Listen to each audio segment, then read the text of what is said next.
السلام علیکم دوستو، اگر آپ کو میری آواز اور میرے ناول اچھے لگ رہے ہیں تو پلیز میرا چینل سبسکرائب کریں اور برابر میں بیل بٹن کو بھی پریس کریں تاکہ میرے آنے والی تمام ناول آپ کو بآسانی مل سکیں۔ آج کا ناول ہے رشتے ہیں انمول۔ اس کے رائٹر زرکا سکندر ہیں۔ پچھلے صحن سے لے کر باہر دروازے سے بھی باہر ٹائلوں کا فرش ایسا کہ منہ دیکھے اس میں، اور گھر کی سجاوٹ دیکھ کر تو اللہ قسم حیرت ہوتی تھی بندے کو۔ یہ کیا سچ مچ میں آپا؟ فریا اتنی مرعوب ہوئی کہ پوچھے بغیر نہ رہ سکی۔ تو اور کیا، ابھی چل کے دیکھ لے میرے ساتھ، خود ہی یقین آ جائے گا۔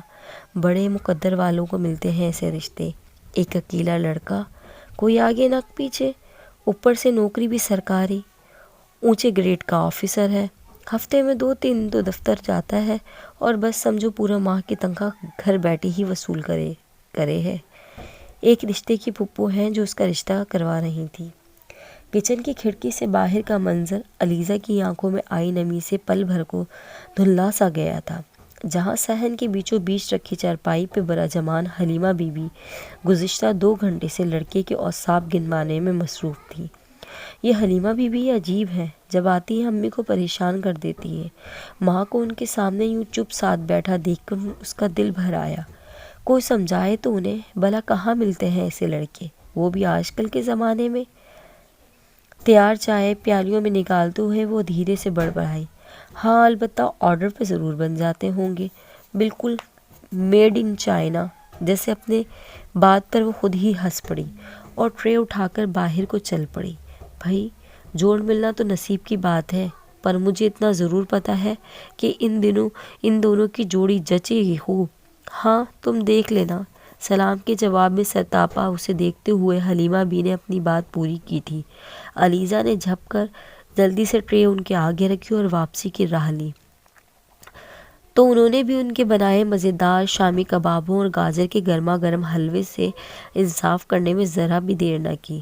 ہاں مگر ساتھ ہی گائیں بگائیں وہ فریا پر بھی نظر مارنا نہ بھولتی تھی، جو چائے کا کپ تھامے اپنی نظریں بستور زمین پر جمائے کہیں سوچوں میں گم تھی۔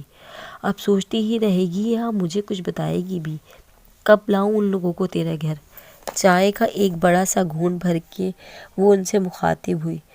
تیری جگہ اگر میں ہوتی نا تو میں سچ کہوں کب کی اپنی بیٹی کے لیے اس رشتے کی منظوری دے کر شادی کے دن بھی ڈلوا ڈالتی۔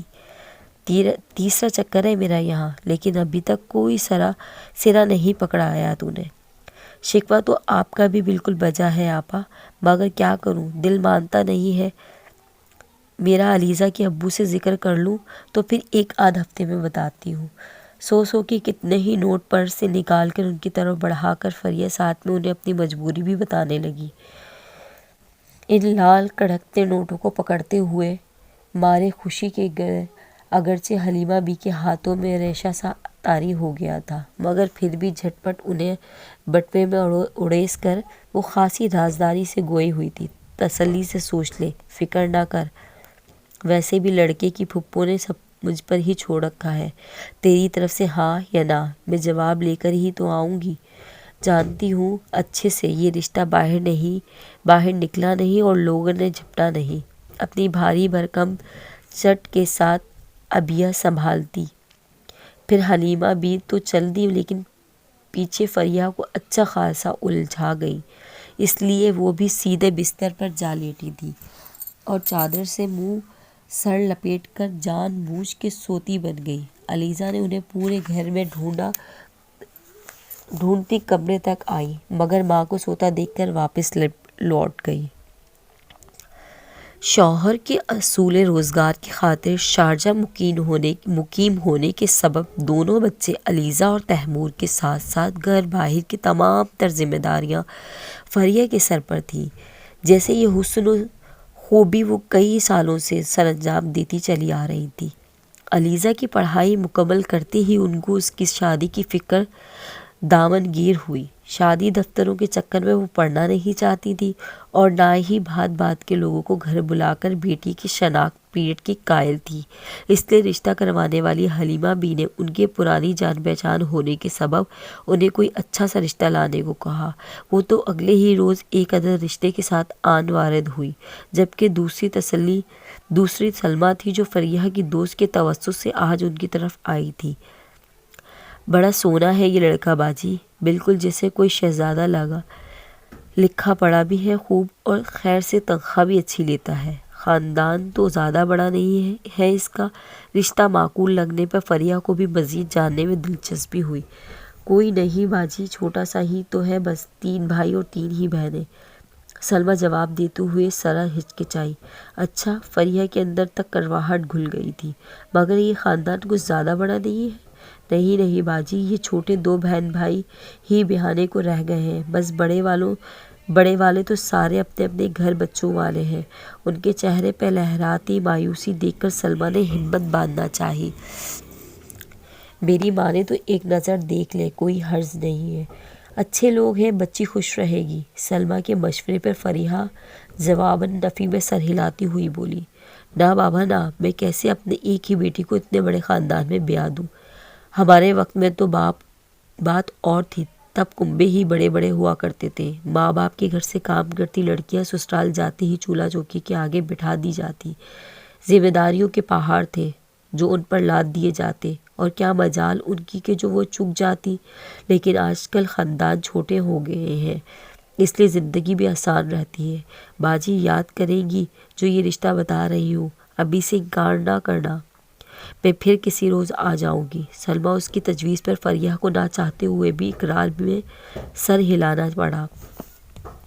ہاشم علیزہ کے لیے 2 گھروں سے رشتہ ہے، انجان لوگ ہونے کی وجہ سے گھر بلاتے ہوئے گھبراتی ہوں، اس لیے پہلے اپنی تسلیم کرنے کے بعد ہی ان دونوں میں سے کون سا رشتہ زیادہ موزوں ہے اسے فیملی کو گھر بلاؤں گی۔ 2-3 دن کی مسلسل سوچ بچار کے بعد فریحہ سے سب کچھ بھی نہ بن پڑا تو انہوں نے شوہر کو فون ملایا۔ بیٹی کے مستقبل کے معاملات ہیں، جتنا بہتر فیصلہ ہم دونوں مل کر کر سکتے ہیں وہ مجھے اکیلی کے بس کی بات نہیں، کس طرح بھی اگر آپ 1-1.5 ہفتے کے لیے آ جائیں تو کتنا اچھا ہو، میری ٹینشن بھی ختم ہو جائے۔ فریحہ ابھی مجھے پاکستان سے واپس آئے 2 ماہ ہی تو گزرے ہیں، اتنی جلدی ایسا ممکن نہیں ہے، کوئی ایمرجنسی ہو تو الگ بات ہے، پھر بھی آپ ایک کوشش کر دیکھیں۔ ہاشم کے انکار پر وہ مصر ہوئی، ایک تو ویسے ہی آج کل ہماری کمپنی کا آؤٹ چل رہا ہے، دوسرا پورے سال کی کلوزنگ کا کام بھی اسی مہینے کے آخر میں، اس لیے میرا آنا بہت مشکل ہے، اسے میری مجبوری سمجھو۔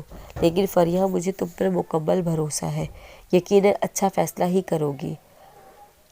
ہاں، مگر رشتہ طے کرنے سے قبل لڑکے، اس کی جاب اور خاندان وغیرہ کے بارے میں اپنے طور پر لازمی تحقیق کرواؤں گا۔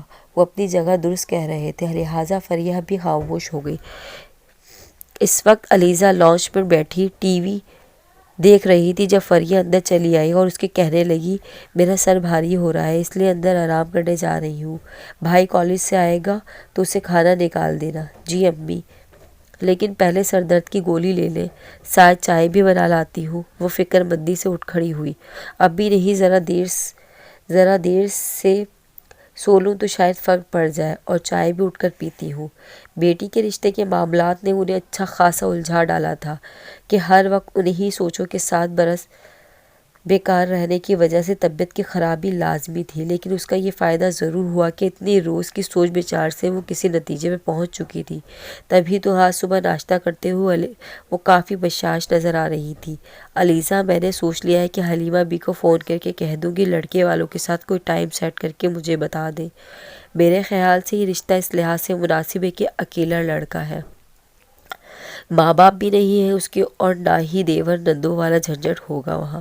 جتنا پرسکون ہو کر وہ بیٹی کو بتا رہی تھی، ان کی بات سن کر علیزہ اتنی ہی بے چین ہو گئی اور خود کو ماں کے سامنے بولنے سے روک نہ پائی۔ سننے میں تو یہ بڑا اچھا لگتا ہے امی، مگر حقیقت میں کس قدر تکلیف دہ بات ہے کہ سسرال کے نام پر آپ کا کوئی رشتہ دار ہی نہیں، اس انسان کی بھی کیا زندگی جس کا کوئی اپنا ہی نہ ہو، ایک تو سسرال اور پھر وہ بھی بڑا سسرال کے جنجال سے کم نہیں ہوتا۔ بیٹا جی میں نے بھگتا ہے، اس لیے نہیں چاہتی کہ تم بھی بڑے خاندان میں بھیج دوں۔ علیزہ کی بات سن کر فریہ نے اسے اپنی زندگی کا تجربہ بتانا چاہا۔ ہاشم کے بہن بھائی میں سب سے بڑا ہونے کے سبب تمہاری چاروں پھپھو اور دونوں چاچاؤں کی شادی میں نے ہی کی ہے۔ ہم میاں بیوی تو ساری زندگی خدمتیں ہی کرتے آئے ہیں، مہمانداریاں، دعوتیں، پورا دن میں تو کچن سے ہی نہ نکل پائی تھی۔ وہ جا رہی ہیں اور دو آ رہی ہیں۔ یہ تو تمہارے ابا کا بڑا احسان ہے کہ مجھے الگ گھر بنوا دیا، تبھی تو زندگی سکون سے گزر رہی ہے۔ لیکن یہ سب سن کر علیزہ ماں سے ہرگز متفقہ نہ تھی۔ مانتی ہوں اماں کہ آپ نے سسرال میں بڑی ذمہ داریاں نبھائی ہیں، محض تصور کا دوسرا رخ بھی تو دیکھیں کہ دادا دادی پھپھو اور چاچو آپ کو عزت بھی تو کتنی دیتے ہیں، ہماری ذرا سی تکلیف یا پھر خوشی کا سن کر کیسے دوڑے چلے آتے ہیں۔ مجھے اچھی طرح یاد ہے کہ بچپن میں آپ ہمیں دادی کے پاس چھوڑ کر نانو کے گھر چلی جاتی تھی۔ فراز ماموں کی شادی میں تو آپ ایک ہفتے پہلے چلی گئی تھی۔ انیلا اور فائزہ پھپھو نے پیچھے ہمارا کتنا خیال رکھا، روزانہ نہلا دھلا کر اسکول بھیجا، اور پھر نانا جی کے بیمار ہونے پر آپ پورے مہینے ان کے پاس رہی۔ اچانک یاد آنے پر وہ ماں کو بتانے لگی، پھپھو ہمیں ہوم ورک کرواتی، ایک دن بھی ہمارے اسکول سے ناغہ ہوا نہ کام کا حرج۔ دادی تو گود میں بٹھا کر اتنے پیار سے اپنے ہاتھ سے نوالا بنا کر ہمیں کھلایا کرتی۔ وہ جو بھی کہہ رہی تھی بالکل سچ تھی۔ بڑی بہو کی دوست کی بہن کے ساتھ چکر چلا، وہ بالکل